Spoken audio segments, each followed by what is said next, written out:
નમસ્કાર પહેલા વિદ્યાર્થી મિત્રો, કેમ છો? મજામાં નહીં? આજે આપણે જોવાના છીએ ધોરણ 9 વિષય વિજ્ઞાન વિભાગ બીનું ચેપ્ટર નંબર 3 જોવાના છીએ. સમગ્ર યુટ્યુબમાં સૌપ્રથમ સોલ્યુશન આપણી ચેનલ પર તમને મળી જશે. વિકાસ પરીક્ષા લક્ષ્ય અસાઇનમેન્ટ 2026. તો ચાલો આનું સંપૂર્ણ સોલ્યુશન જોઈએ. એ પહેલાં વિડીયોને લાઇક, શેર અને સબસ્ક્રાઈબ પણ ભૂલતા નહીં. તો અહીં ક્વેશ્ચન નંબર 1 છે કે Na2CO3 ના આણ્વીય દળની ગણતરી કરો. તો અહીંયા વિદ્યાર્થી મિત્રો Na બરાબર 23, C બરાબર 12, O બરાબર 16 છે. બરાબર. Na2CO3માં Na બરાબર 2 × 23 એટલે 46 થઈ જાય વિદ્યાર્થી મિત્રો. C બરાબર 1 × 12 બરાબર 12 થઈ જશે. O બરાબર 3 × 16 બરાબર 48 વિદ્યાર્થી મિત્રો. બરાબર. તો કુલ આણ્વીય દળ 46 + 12, આ ત્રણેયનો સરવાળો કરેલો છે વિદ્યાર્થી મિત્રો, એટલે કે 106 U થાય. બરાબર. Na પરમાણિક ક્રમાંક Na એટલે 23, એવા કેટલા છે? 2 છે. તો અહીંયા 2 વડે ગુણ્યા. અહીંયા જો Na બરાબર 23 આપેલા છે, એવા Na કેટલા છે? 2 છે. તો 23 × 2 બરાબર 46. C કેટલા છે? 1 જ છે. N એટલે કે 12 થઈ જાય. C બરાબર 12. O કેટલા છે? 3 છે. અને એવા કેટલા? O બરાબર 16 લેવાના છે, એટલે 48. બરાબર. તો આ રીતે તમારે આનું સંપૂર્ણ સોલ્યુશન જોઈ લેવાનું છે. એ જ રીતે અહીંયા આમાં પણ એ જ રીતે છે. NH3 ના આણ્વીય દળની ગણતરી કરું તો N બરાબર 14, H બરાબર 1 લેવાનું. તો NH3 બરાબર Na બરાબર 1 × 14 બરાબર 14, H બરાબર 3 × 1 બરાબર 3. કુલ આણ્વીય દળ 14 + 3 બરાબર 17 U. બરાબર વિદ્યાર્થી મિત્રો. ત્યાર પછી અહીંયા છે NaCl ના આણ્વીય દળની ગણતરી કરો. Na બરાબર 23, Cl બરાબર 35.5. તો Na બરાબર 23 અને Cl બરાબર 35.5. તો કુલ આણ્વીય દળ 23 + 35.5 બરાબર 58.5 U થાય. ત્યાર પછી વિદ્યાર્થી મિત્રો આગળ આપણે વાત કરીએ તો KSO4 ના આણ્વીય દળની ગણતરી કરો. તો અહીંયા K બરાબર 39, S બરાબર 32, O બરાબર 16 લેવાના છે.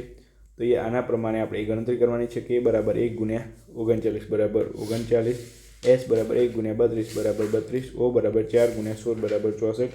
કુલ આણ્વીય દળ 39, 32, 64 બરાબર 135 U. બરાબર વિદ્યાર્થી મિત્રો.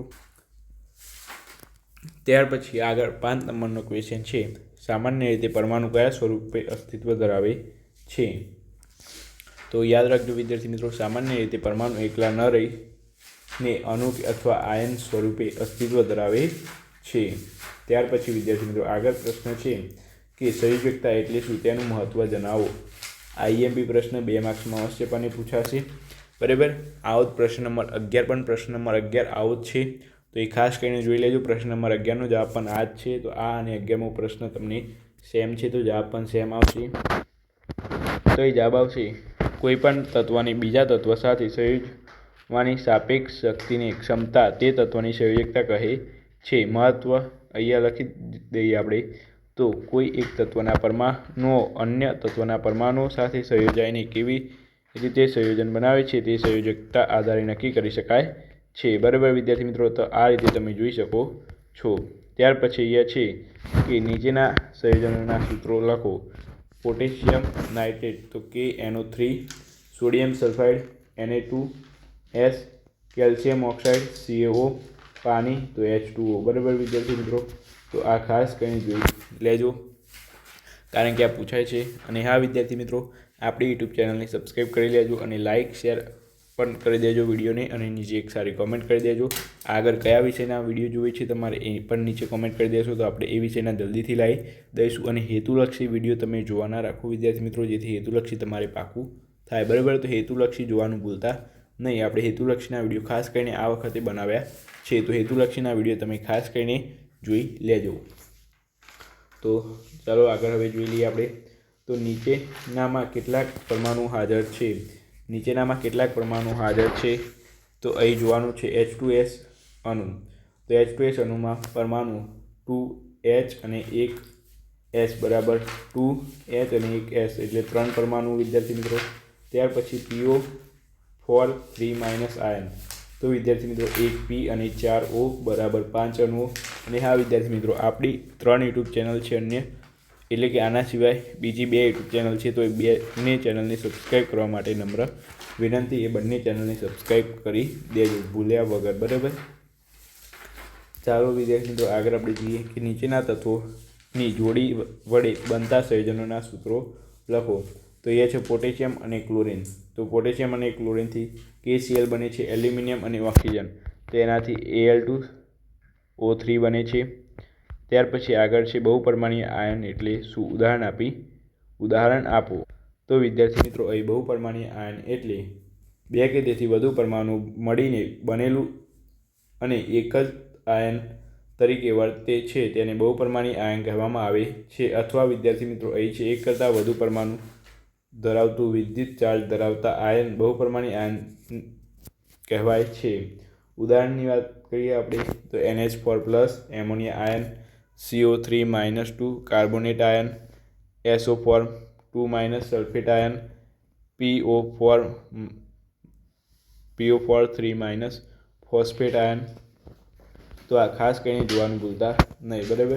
તો આ થઈ ગયો આપણે ક્વેશ્ચન નંબર 10. આ પણ મોસ્ટ ઇમ્પોર્ટન્ટ છે વિદ્યાર્થી મિત્રો, તો ખાસ કરીને જોઈ લેજો. આ ક્વેશ્ચન પરીક્ષામાં પૂછાય એવો છે વિદ્યાર્થી મિત્રો, તો આ ક્વેશ્ચન ખાસ કરીને જોઈ લેજો, બરાબર. ફરીથી એકવાર સમજાય તો બહુપરમાણીય આયન એટલે શું? ઉદાહરણ આપો. તો બે કે તેથી વધુ પરમાણુ મળીને બનેલું એક જ આયન એટલે બનેલું અને એક જ આયન તરીકે વર્તે છે તેને બહુપરમાણીય આયન કહેવામાં આવે છે. અથવા વિદ્યાર્થી મિત્રો, તમે એમ પણ લખી શકો છો કે એક કરતાં વધુ પરમાણુ ધરાવતું અને વિદ્યુત ચાર્જ ધરાવતું આયન બહુપરમાણીય આયન કહેવાય છે, બરાબર. તો આ ખાસ કરીને જોઈ લેજો. ઉદાહરણ જોઈ લઈએ તો NH4+, ammonia ion, CO3-2- carbonate ion, SO4-2- sulphate ion, PO4-3- phosphate ion, બરાબર. તો આ તમે ખાસ કરીને જોઈ લેજો, ભૂલતા નહીં. ત્યાર પછી આગળ આપણે પ્રશ્ન નંબર 11ની વાત કરીએ. સંયોજકતા એટલે શું? તેનું મહત્ત્વ જણાવો. તો આપેલ પ્રશ્ન નંબર 6માં જે જવાબ છે એ જ આ પ્રશ્નમાં જવાબ આવશે. તો ચાલો વિદ્યાર્થી મિત્રો, પ્રશ્ન નંબર 6નો જવાબ આપણે જોઈ લઈએ હવે. તો અહીંયા પાછો એકવાર તમને આ પણ પ્રશ્ન સમજાવી દઉં કે કોઈ તત્વની બીજા તત્વ સાથે સંયોજવાની ક્ષમતા એટલે કે શક્તિને તત્વની સંયોજકતા કહે છે. સંયોજકતા એટલે શું? તો કોઈ એક તત્વ હોય બીજા તત્વ સાથે સંયોજવાની ક્ષમતાને સંયોજકતા કહે છે. તેનું મહત્ત્વ જાણી લઈએ. તો તેનું મહત્ત્વ છે કોઈ એક તત્વના પરમાણુ અન્ય તત્વના પરમાણુ સાથે સંયોજાય ને કેવી રીતે સંયોજન બનાવે છે તે સંયોજકતા આધારે નક્કી કરી શકાય છે, બરાબર. તો આ ખાસ કરીને જોઈ લેજો. તો ચાલો, આજનો વિડીયો કેવો લાગ્યો? સારો લાગ્યો હોય તો લાઇક, શેર અને સબસ્ક્રાઈબ પણ ભૂલતા નહીં. મળીએ નવા વિડીયો સાથે. Thank you so much. Video જોવા તમારો ખૂબ ખૂબ આભાર.